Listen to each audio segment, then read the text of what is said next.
Since you can't even do housework properly, you might as well just keep working. I couldn't help but get irritated by those words. Originally, it was Thomas who was against me working. Jealous of me becoming a supervisor, then hitting me up for money when my salary increased, and now telling me to keep working all the time. It's unbelievable how he thinks. So selfish. What's up? You got a complaint? If you have a complaint, then you might as well do whatever you want to. Sensing my irritation, Thomas retorted with a sullen expression. Fine, I'll do whatever I want then. Unable to stay silent, I said that and went to bed grumpy. I was furious with Thomas, but work doesn't wait for anyone. The next day, as soon as I got to the office, I requested a meeting with the director. As I had declared to Thomas, I decided to do whatever I want and take on a certain task that had been proposed before. My name is Anna. I'm 30 years old. I married Thomas, who's the same age, about 3 years ago. We don't have children yet, so we're currently a dual-income couple working hard. In the past, many people thought that women would become housewives once they got married, but those times have changed. Although we work at different companies, we're both employed full-time and help each other out with the household chores. Broadly speaking, Thomas is in charge of laundry and cleaning. I mainly take care of meals and have been trying to make beautiful dishes for Thomas since we got married. At work, I strive to perform as well as men, and I recently got promoted to supervisor. Becoming a supervisor means both the quantity and quality of work increases. However, Thomas, despite being a fellow employee, didn't try to understand my situation. We had this for dinner yesterday, right? Aren't your dinners a bit too careless these days? Please make an effort. One evening at dinner, Thomas said that. Thomas is still a general employee, a rank-and-file worker. Perhaps he felt bitter that I received a title before him, and instead of celebrating my promotion, he started nagging every day. Of course, I don't have as much free time as before, but I'm still properly doing my share of the household chores. Knowing that Thomas's complaints stem from jealousy, I have no choice but to adopt a humble attitude. Sorry, I do prepare in the morning, but it inevitably gets late preparing dinner after coming back, so I've been making side dishes in advance. Side dishes? So you're saying it's inevitable that it's the same every day? That's not what I mean. Don't make excuses. Basically, you're the one who said you take care of meals when we got married, right? The women at my company manage their households well, even while raising children. I always tell you that. I couldn't say anything. Of course there might be such people at Thomas's company, but it's pointless to compare with others. Moreover, the women Thomas often mentions is actually working part-time. Not that I look down on part-time work, but being equated like that feels somewhat off. I'm sorry. Well, I'm gonna forgive you because I'm kind, haha. Thomas starts eating again as soon as I apologize. I wish he would eat without saying anything if he's gonna eat anyway, but there's no helping it. When I talk about Thomas to a friend, they tell me to think of it as practice for parenting. Indeed, even without children, looking at Thomas does make me feel like I'm dealing with a child. I've no choice but to flatter him with a humble attitude. Oh, right, you did the laundry, didn't you? Thank you. Huh? Oh, yeah, of course, huh? That was the deal. You know, without me the house wouldn't function, haha. I swallowed what I wanted to say and praised Thomas. Thomas seemed pleased with that. Indeed, Thomas does his share of the household chores as agreed, but when it comes to laundry, he doesn't look at the care labels or use a net. He just throws everything in and pushes one button to wash and dry. So occasionally, Thomas complains about clothes shrinking or getting pilled. If that counts as properly doing the chores, I wonder how well I'm actually managing. But I never voiced my dissatisfaction. The one time I did, it led to a huge fight. Why didn't you quit your job and do everything yourself? That's why I said it when we got married. I should have never listened to anything you said. Just like Betty told me. Thomas raged and hurled insults at me, then stopped talking to me for about 2 weeks. Of course, during that time, he didn't do his share of the work, leaving me to handle everything. Enduring a bit here and there is better for me than feeling so drained, both mentally and physically. Indeed, as he said during our argument, Thomas was originally not supportive of my working. Betty said there's nothing good about a married woman working outside. That's why I want you to stay at home. I don't know why Thomas's sister said that, but I was willing to go along with it, if that's what Thomas wanted. But it turned out we couldn't make ends meet on Thomas's salary alone. We weren't in a situation where we could live on ideals alone, so I desperately tried to convince him to let me keep working. My company is a major one and the pay is good. If we both worked, we might have some leeway.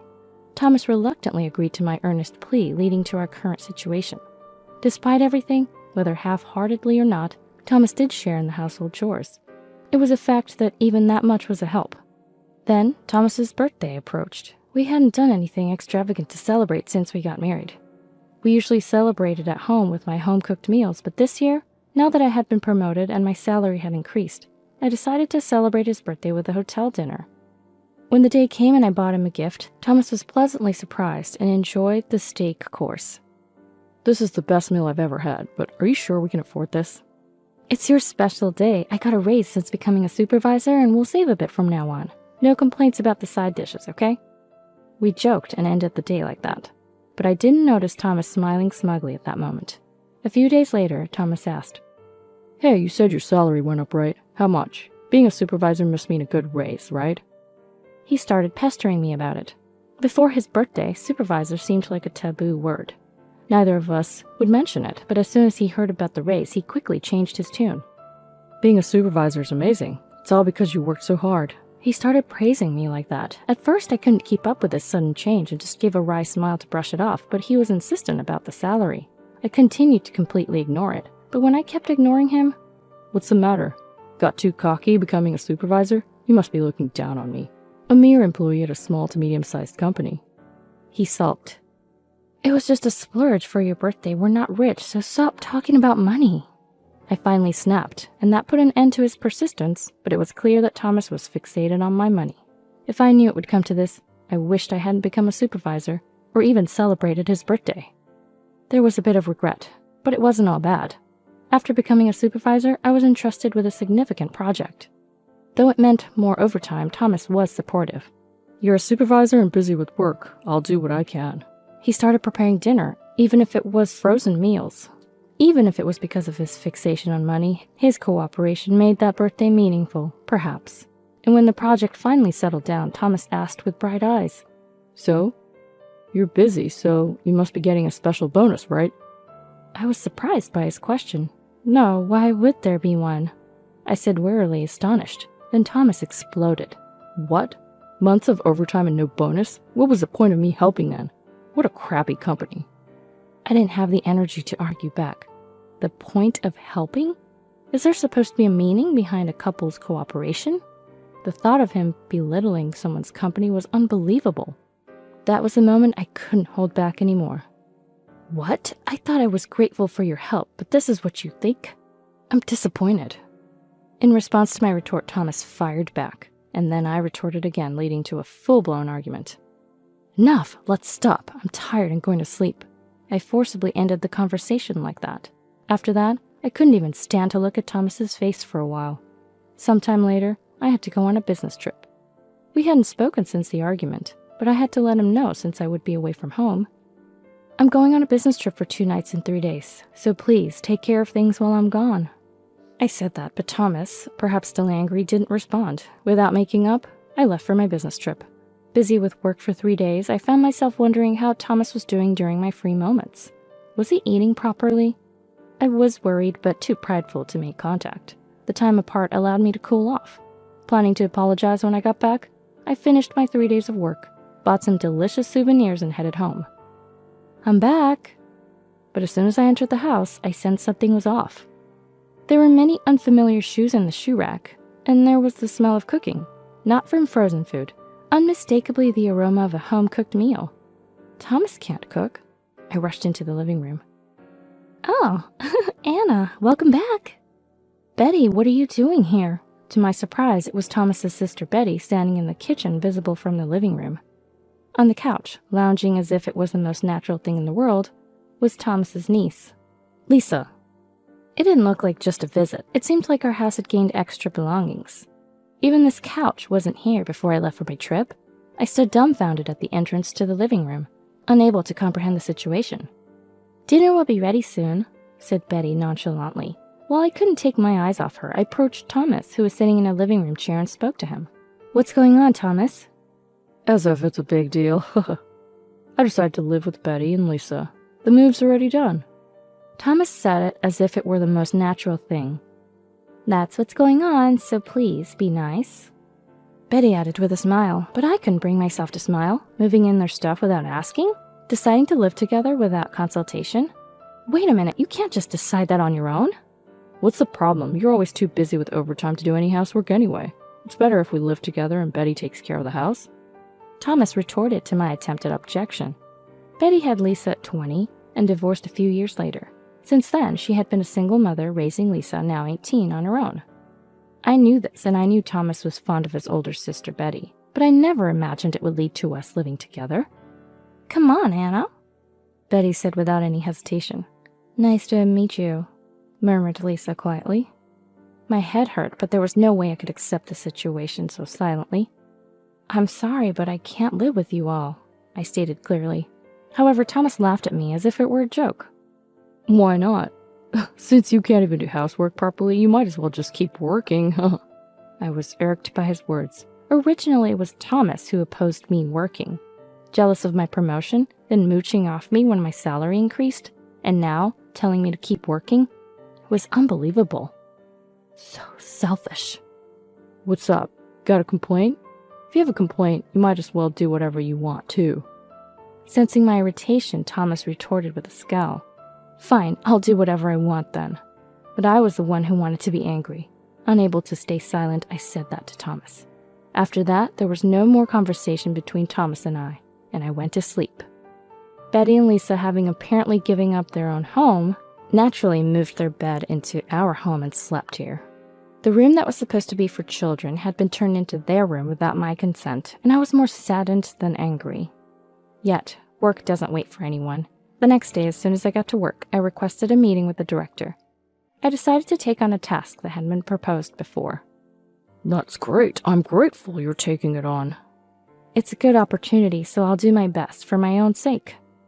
After making a promise to the director, I immersed myself in work. I found it better to be at work than to go home, unable to forgive Thomas. A few days later. "Hey Anna, how long are you going to sulk? Just come back already." Thomas sent that message to me. I had been going home, but only when everyone was asleep, and I left before anyone woke up. But for the past few days, I hadn't even been going home, because I had found a new place to live. "Come back? I can't just do that right away," I said, laughing. "Can't do it right away? What do you mean?" "I'm in Italy right now. It's the middle of the night here. Plus, Betty's there to take care of the house, right?" "Huh?" Thomas paused, taken aback by my yawning reply. It was night for Thomas, but it was already the middle of the night over here. Coming back from work to this conversation with Thomas was just exhausting. Finally getting it, Thomas suddenly raised his voice. "What? Italy? You went on a trip without telling us?" "It's not a trip. I've been living here for the past 3 days." "What are you talking about?" But my next words seemed to confuse Thomas again. Had he forgotten what he said about doing whatever I wanted? I could almost see him gaping over the phone, and I said, laughing, "What I mean is you said to do whatever I wanted, and I said I would. So I accepted the Italy assignment that had been offered to me before. They've prepared a condo for me to live in, and it's a beautiful place." "You know there's a limit to doing whatever you want. It's about our life together, and you decide on your own." Thomas sounded quite upset. Surely, if we had discussed it, we would have decided to move here together.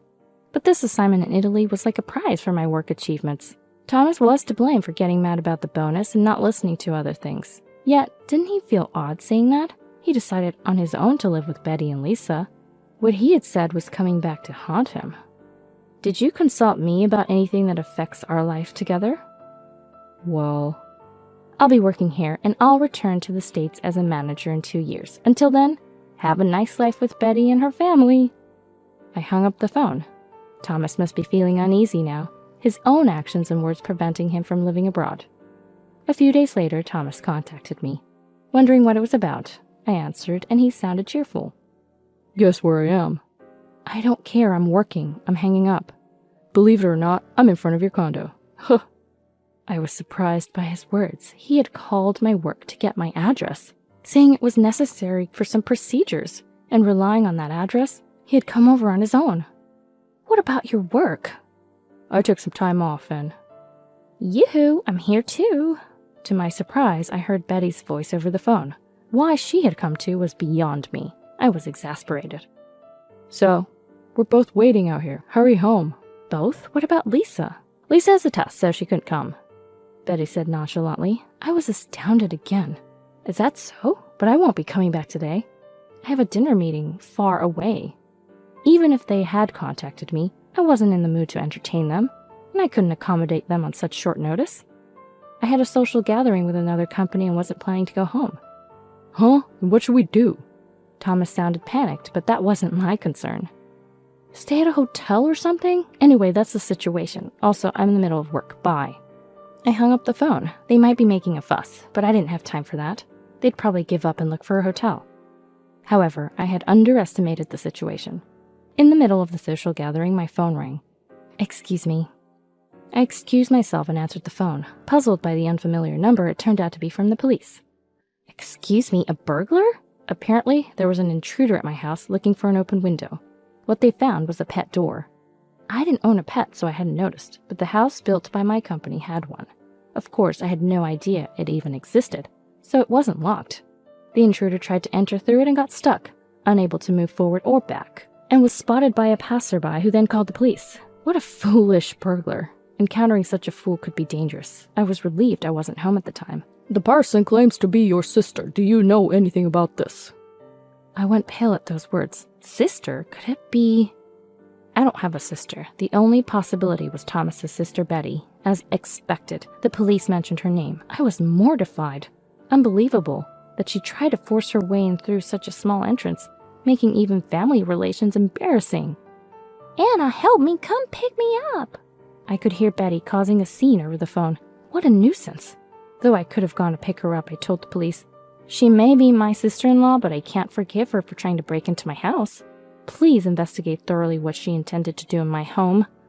The police responded to my complaint. Betty was severely reprimanded. However, since she didn't speak Italian, there was a lot of confusion and stress, leading her to break down crying. You must not cause trouble for your sister anymore, a police officer told her in simple English. Okay.